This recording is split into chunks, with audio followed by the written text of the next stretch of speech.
संजय आणि राधिका हे एक सामान्य कुटुंबातील जोडपे होते. संजय एका इंजिनिअरिंग कंपनीत काम करत होता, तर राधिका एका शाळेत शिक्षिका होती. दोघंही खूप मेहनत करत होते आणि आपले कुटुंब अधिक सुखी करण्यासाठी सतत प्रयत्न करत होते.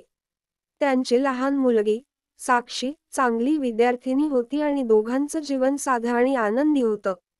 काही वर्षांनी, संजयच्या कंपनीत एक मोठा बदल झाला.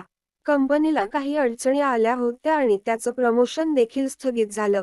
त्याच्या मनात चिंता निर्माण झाली होती. त्याचवेळी राधिकाच्या शाळेतही ताण वाढला. शाळेतील शिक्षकांचा राजकीय संघर्ष आणि कधीच न संपणारी दैनंदिन कामं तिला थकवून टाकत होती. दोघांनाही आता त्यांच्या जीवनातील संघर्षाचा सामना करावा लागला. संजयच्या प्रमोशनचा मुद्दा त्याच्या मनात एका गडद विचाराला जन्म देत होता.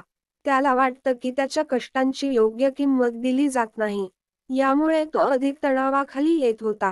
त्याच वेळी राधिका आणि संजय यांच्यात संवादाचा अभाव वाढला.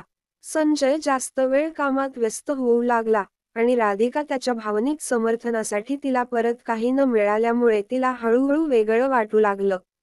राधिका विचार करू लागली की, कसल्या आयुष्याच्या वळणावर आलो आहोत. संजय तर केवळ कामात गहाण पडलेला आहे. काय योग्य आहे आणि काय नाही, त्याच्या नजरेतून आता मला समजत नाही. संजय देखील तिच्या बदललेल्या स्वभावाचे कारण समजून घेऊ शकला नाही. त्याने काही दिवस तिला विचारलं, राधिका, काहीतरी गडबड आहे का? पण राधिका त्याचं उत्तर टाळत होती. संजयने एक दिवस आपल्या कामावर पूर्ण लक्ष केंद्रित करण्याचा निर्णय घेतला. त्याने आणखी तासांची मेहनत केली, पण यामुळे त्याच्या घरातील तणाव जास्तच वाढला. एक दिवस, संजय आणि राधिकाच्या मध्ये मोठा वाद झाला. राधिका म्हणाली, तुम्ही त्याचं ध्यान आणि प्रेम देण्याऐवजी फक्त कामामध्ये गहाण पडत आहात. मी आणि साक्षी दोघी तुमच्या आजी आजोबांना जेवण देता, त्यात तुम्हाला कधीही हवं तसं प्रेम मिळत नाही. संजयला राधिकाच्या शब्दांनी धक्का दिला. त्याने जवळपास पूर्ण दिवस काम करत अर्ध्या रात्री घरी आल्यावर राधिका आणि साक्षीला समजून घेतलं की ते त्याच्या लहान भावनिक गैरसमजामुळे पिळले जात आहेत. संजयला त्याच्या कुटुंबाच्या प्रेमाची आणि आधाराची गरज होती. त्याने आपल्या जीवनाचे महत्त्वपूर्ण समजून घेतले आणि राधिकाला विश्वास दिला की आता तो कुटुंबाच्या हितासाठी काम करेल. त्याने शाळेच्या वेळात सुधारणा केली, घरी वेळ घालवला आणि राधिकाच्या भावना समजून घेतल्या. ते दोघं पुन्हा एकमेकांच्या समोर आले आणि त्यांच्या आयुष्यातलं अस्तित्व परत जागलं. संजयला जाणवलं की त्याच्या कुटुंबाच्या प्रेमातच त्याचं खरं यश आहे आणि कामाच्या दबावात तो विसरला होता. संजय आणि राधिका यांच्या संघर्षाने त्यांच्या कुटुंबाला एक नवा दृष्टिकोन दिला. संजयने आपल्या कामाचे तास कमी केले आणि त्याचबरोबर त्याच्या कुटुंबाला अधिक वेळ दिला. राधिका आणि साक्षीही त्याच्या या निर्णयाला खूप आनंदी होत्या.